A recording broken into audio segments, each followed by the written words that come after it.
Olá, está começando o Pauta Aberta desta terça-feira, 26 de outubro. Eu agradeço sua companhia e audiência. Confira os destaques do jornal de hoje. Prévia da inflação de setembro é divulgada e Banco Central já trabalha com expectativa de manutenção de alta. Famílias que forem beneficiadas com o novo Auxílio Brasil devem ficar atentas para cadastro. Na nossa coluna sobre inovação e tecnologia, vamos conhecer as habilidades que serão importantes no futuro para os profissionais de todas as áreas. Fique aqui comigo que o Pauta Aberta está no ar.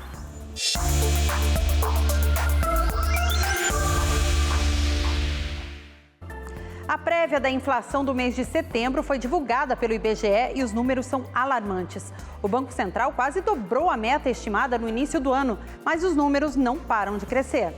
O Índice Nacional de Preços ao Consumidor Amplo, IPCA 15, é uma prévia da inflação oficial do país. Para o mês de outubro, percebe-se uma alta de 1,20% após ter registrado taxa de 1,14% em setembro. Os dados são do IBGE, que afirmam que essa alta trata-se da maior variação para o mês de outubro desde 1995 e é a maior variação mensal desde fevereiro de 2016. O custo da energia elétrica e dos combustíveis foram os principais para esta alta. A meta central do governo estimava a inflação em 3,75%, com intervalo de tolerância em até 5,25%. Porém, já no final de setembro, o Banco Central elevou a meta para 8,5%, admitindo oficialmente o estouro da meta. Dos 9 grupos analisados pelo IPCA 15, 8 deles tiveram alta. Alimentação e bebidas, 1,38%, habitação, 1,87%, artigos de residência, 0,53%, vestuário com 1,32%, transportes, 2,06%, saúde e cuidados pessoais, menos 0,01%, despesas pessoais com aumento de 0,77%, educação com 0,09% e comunicação, que fecha o mês em 0,34%.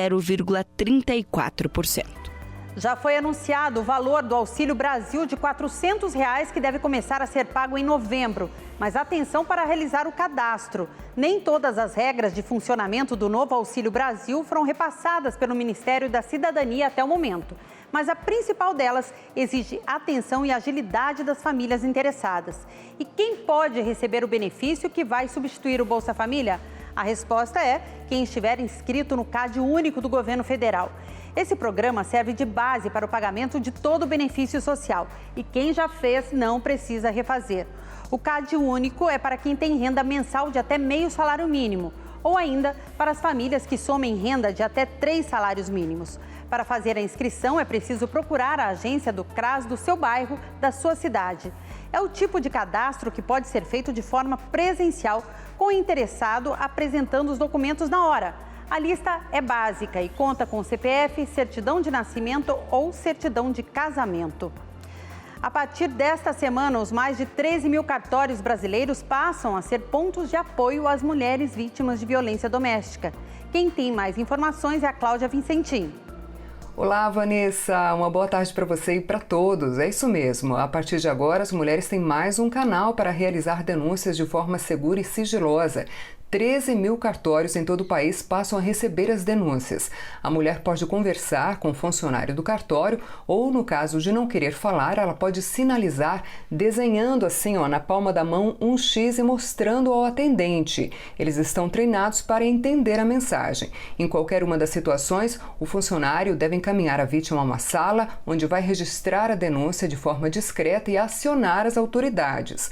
A ação faz parte da campanha nacional Sinal Vermelho, da Associação dos Magistrados Brasileiros, Conselho Nacional de Justiça e da Noreg, entidade que representa os cartórios de todo o país.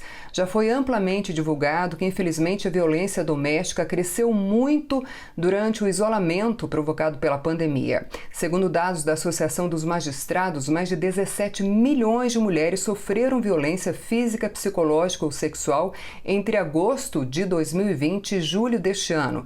Vale lembrar, então, que, além dos cartórios agora, agora e delegacias de polícia, as vítimas de agressão doméstica podem receber atendimento por telefone pelos números 100 ou 180, pela internet fazendo boletins de ocorrência online ou no site da Ouvidoria Nacional de Direitos Humanos, que tem até um aplicativo que você pode baixar gratuitamente. É só procurar por Direitos Humanos Brasil. O Senado começou essa semana uma série de audiências públicas para debater os impactos da Covid-19 na educação brasileira. O objetivo é traçar uma agenda estratégica para sugerir soluções e minimizar as perdas durante esse período. Avaliar e monitorar os impactos da pandemia da Covid-19. Esse é o objetivo dessa subcomissão temporária que dividiu os trabalhos em 3 eixos. O primeiro é avaliar os impactos da pandemia na educação. O segundo é planejar e monitorar o retorno às aulas presenciais. E, por último, traçar uma agenda estratégica para a apresentação de soluções que possam minimizar as perdas durante esse período de pandemia. A necessidade maior foi de assegurar que os estudantes mais protegidos do adoecimento pudessem continuar estudando a partir de suas casas, por meio de atividades remotas. A experiência mostrou que essa estratégia apresenta inúmeros desafios. Esse especialista reforça que o Brasil foi o país que ficou por mais tempo com as escolas fechadas e que os prejuízos para os alunos não se limitam apenas à aprendizagem. Houve impactos também na parte social, emocional e física dos estudantes. Ele teme ainda o aumento na evasão escolar. A gente tem um alerta forte do Unicef que mostra que o Brasil corre o risco de regredir 2 décadas em termos de acesso. A gente tinha no final do ano passado 5 milhões de estudantes do ensino fundamental, do ensino médio, 14% do total mais ou menos, que estavam fora da escola ou sem atividades escolares. Então esses são aqueles que estão invisíveis para o sistema educacional. Para a coordenadora geral da Campanha Nacional pelo Direito à Educação, o ensino remoto trouxe diversas dificuldades também para os professores. A gente vê um aprofundamento da precarização do trabalho dos profissionais da educação, com falta de formação adequada para lidar com esse momento de emergência, sobreposição das funções dos professores com suas funções em casa, especialmente das professoras e professoras negras. Extensivamente foi discutido aqui no Congresso Nacional a falta de acesso à internet, a tecnologias para garantir essa educação remota. Menos de 40% dos alunos, por exemplo, do fundamental de escolas públicas tinham computador ou tablet, e a gente vê uma dificuldade muito grande de acessar esse ensino remoto. Ela lembra ainda que durante a pandemia, apenas 15% das metas do Plano Nacional de Educação puderam ser cumpridas. A gente não pode perder de vista o Plano Nacional de Educação. Ele é a espinha dorsal da política educacional brasileira, ele é um pacto social firmado no Congresso Nacional com a sociedade brasileira, pelos nossos representantes, em parceria com toda a comunidade escolar. Ele materializa o cumprimento da Constituição Federal, ele traz justamente as referências para esse financiamento adequado, garantindo gestão democrática, condições de trabalho para os profissionais da educação e caminhando para esse cenário de justiça social e fortalecimento da democracia. Tenho conversado muito com o ministro Milton Ribeiro, tivemos audiência com o ministro lá no Ministério da Economia, com o ministro Paulo Guedes, juntamente com a nossa presidente, senadora Rose de Freitas.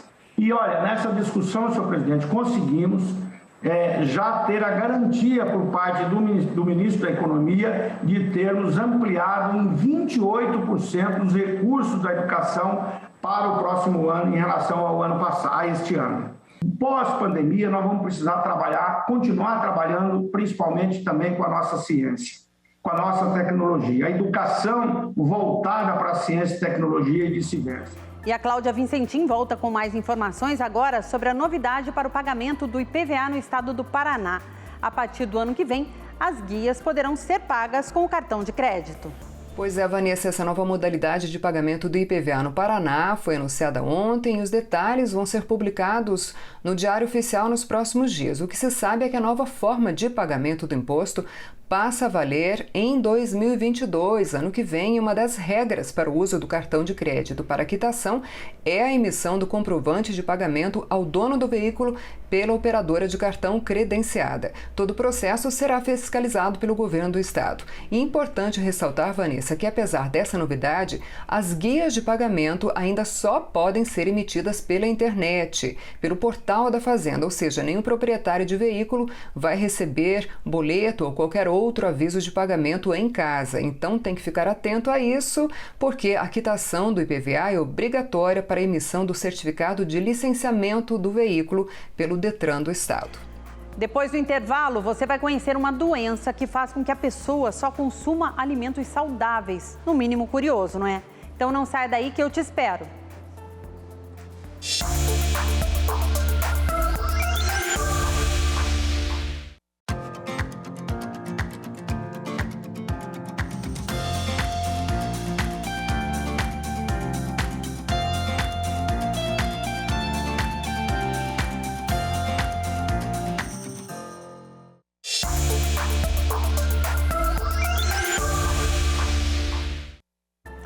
Pauta Aberta está de volta. Muito obrigada pelo carinho da sua audiência em todo o Brasil.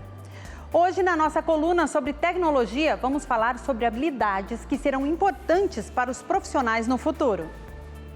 Olá para você que está assistindo o programa Pauta Aberta. Eu trouxe uma das habilidades que, segundo o Fórum Econômico Mundial, é uma das habilidades mais importantes para as pessoas desenvolverem para até 2025. É uma habilidade comportamental, o que a gente chama de soft skills. E essa habilidade é a criatividade.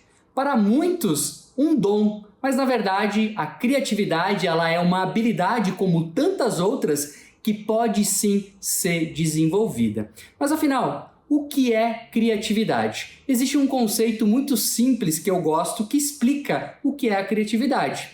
Criatividade é a imaginação aplicada para resolver problemas. Ou seja, você tem um problema, seja na sua vida pessoal ou profissional, e você usa a imaginação para poder resolver esse problema. E como eu disse, a criatividade sim, ela pode ser desenvolvida. E eu queria compartilhar aqui com vocês agora 3 passos para que vocês possam melhorar o potencial criativo, tanto na vida pessoal quanto na vida profissional de vocês. Passo número 1, repertório. Pessoas criativas têm um vasto repertório de conhecimento e de experiências. Para quê? Para que elas possam combinar todo esse repertório e trazer soluções para os seus problemas. Esse conceito de ampliar os nossos conhecimentos fora da nossa especialidade vem ganhando força e ele é chamado de lifelong learning, que é o aprendizado para a vida toda. Ele é super importante porque na hora de você usar o teu potencial para criar algo, você vai usar o teu repertório para combinar com a tua especialidade e trazer soluções. O segundo passo para desenvolver a nossa criatividade é entender que criatividade é um processo de combinação. Nada se cria, tudo se combina. E o mais importante, para que a gente possa sim combinar ideias que estão na nossa cabeça ou ideias que estão fora, a gente precisa sair desse mundo digital e esse mundo que a gente está o tempo todo fazendo milhões de coisas ao mesmo tempo. Dentro do seu livro, Domenico De Masi, com o nome O Ócio Criativo, ele traz exatamente isso, que nós precisamos ter momentos de tranquilidade de mente. E o último passo é a coragem. E aí é um grande vilão nosso. Quando a gente vai falar sobre uma ideia criativa, vai expor essa nossa criatividade, a gente vai ser muito julgado, muito criticado. E a gente tem que ter coragem, resiliência, capacidade de encarar essas críticas e continuar firme dentro da nossa criatividade. Mas para isso também, além de coragem, nós precisamos ter o quê? Embasamento. Então você tem que ter profundidade e ter muito conhecimento para poder vender as suas ideias criativas. Então essa foi a nossa primeira habilidade para quem quer empreender ou para quem quer alavancar a sua carreira profissional, trabalhe o desenvolvimento da sua criatividade. E a gente fica por aqui. Uma boa tarde para vocês. Você já ouviu falar em ortorexia? Gente, é um comportamento obsessivo de só comer coisa saudável. Hoje já há formas de diagnosticar essa condição que tem preocupado os profissionais de saúde. Nas redes sociais, corpos musculosos e muito magros ganham curtidas e seguidores. Mas eles podem esconder um transtorno alimentar pouco conhecido, a ortorexia. É uma obsessão muito grande pela alimentação saudável. A pessoa não se permite comer açúcar, sal, corantes, aromatizantes. É um excesso de preocupação muito grande. Uma pesquisa publicada nos Estados Unidos pela Universidade do Norte do Colorado estima que 1% da população mundial sofra dessa fixação em se alimentar de forma correta. São cerca de 70 milhões de pessoas. Entre atletas, modelos e estudantes da área da saúde, o risco é mais alto. Sara foi uma delas, ortorexica por 7 anos. Hoje curada, ela já percorreu 40 países falando do tema e segue fazendo alertas em suas redes sociais. A minha própria família nunca me levou a um psicólogo ou a um psiquiatra porque sabia que eu não estava anorética, embora tivesse um corpo físico muito parecido com uma pessoa a sofrer da anorexia, muito menos bulimia, porque eu queria comer, mas não conseguia, pois estava com uma deficiência nutricional enorme e o meu corpo começou a ter severos distúrbios gastrointestinais. O objetivo do tratamento é principalmente reduzir esse comportamento obsessivo com relação à dieta, ou seja, fazer com que o paciente evite ficar pensando a maior parte do seu dia sobre a alimentação, tá? E que reduza esse sofrimento se por acaso ele precisar sair da sua dieta saudável, tá? Além de evitar quadros de desnutrição e deficiências nutricionais. Aos 11 anos, Vitória teve os primeiros sintomas de transtorno alimentar. Anos depois, ela passou da anorexia para a ortorexia. Foi com a ajuda de profissionais de saúde e da mãe que a jovem se curou. Mesmo com todo esse processo de ajuda de profissionais, ela ainda estava se sabotando. Foi quando eu cheguei nela e disse: ou você realmente se ajuda ou a gente vai te internar, porque eu não vou te perder e não vou deixar tu morrer. Não é fácil a gente contar o que a gente está sentindo, porque muitas vezes nem a gente sabe o que a gente está sentindo. Porém, eles estão ali exatamente para nos ajudar, como minha mãe disse. Nós somos os filhos, nós somos as pessoas que os nossos pais mais amam. Então, é isso. É isso. Te amo. Ainda falando sobre alimentação, o que você come para reduzir a ansiedade? Já parou para pensar que esse hábito pode estar prejudicando a sua saúde? Confira na reportagem. Quando você está ansiosa, o que você come? Chocolate. Na verdade, eu gosto de tomar um café. Doce. Por mais que eu faça muito doce, né? Mas sempre dá aquela ansiedade. Eu falo que o doce ainda é uma coisa que vicia a gente, né? Chocolate, principalmente. Se você for comer tudo que você vê na frente, fica complicado. O Brasil é o país com o maior número de ansiosos no mundo. E se você faz parte desse grupo, com certeza já procurou alívio na alimentação, naquele docinho ou até mesmo nos alimentos mais gordurosos. O que você pode não saber é que essa vontade tem explicação. Nosso corpo, ele procura sempre o equilíbrio, procura sempre a homeostase. E existe uma estrutura do nosso cérebro chamada hipotálamo, que mede esse equilíbrio o tempo todo. Então, o equilíbrio químico, por exemplo, né? E quando nós estamos num estado de estresse, num estado de ansiedade, nós passamos a ter um gasto energético muito mais elevado, como se nós estivéssemos fazendo uma atividade física. E logo depois da atividade física, como acontece na ansiedade, você também vai sentir fome, vontade de repor isso.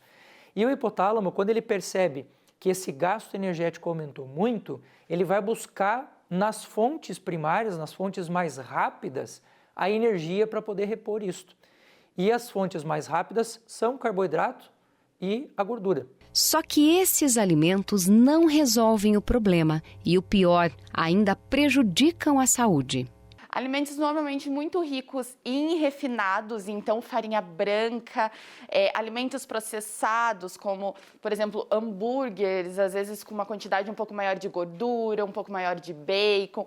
Então, esses alimentos aí que a gente acaba buscando com maior praticidade, maior facilidade, eles acabam sendo totalmente maléficos. Alimentos com pouca fibra. Quando a pessoa desenvolve o transtorno da ansiedade generalizada, que é uma ansiedade excessiva aliada à preocupação exagerada, tratada, as consequências podem ser ainda mais graves. Acaba que no TAG, né, do transtorno de ansiedade generalizado, você tem um nível de sinalização no cérebro de que algo está errado e que eu preciso resolver isso numa intensidade tão grande que a pessoa perde a capacidade de controlar os seus próprios atos. Mas então o que devemos fazer quando bate aquela ansiedade? Alguns alimentos mais saudáveis podem ajudar e até um chocolatinho é permitido. O chocolate acima de 60% de cacau, ele já acaba tendo muita quantidade de triptofano e me auxilia na questão da ansiedade. Então, acaba controlando de uma maneira não prejudicial, claro, com quantidades reguladas, o que é bem importante ressaltar, saber a quantidade também, não adianta também comer em excesso, tudo que é em excesso é prejudicial, então acaba me auxiliando nesse sentido também. Carboidrato a gente já sabe que é uma coisa que traz energia, então substitua tudo que tem à sua volta de carboidrato simples por um carboidrato complexo. E como é que eu sei o que é simples e o que é complexo? Aquilo que vem da natureza do jeito que vem é complexo.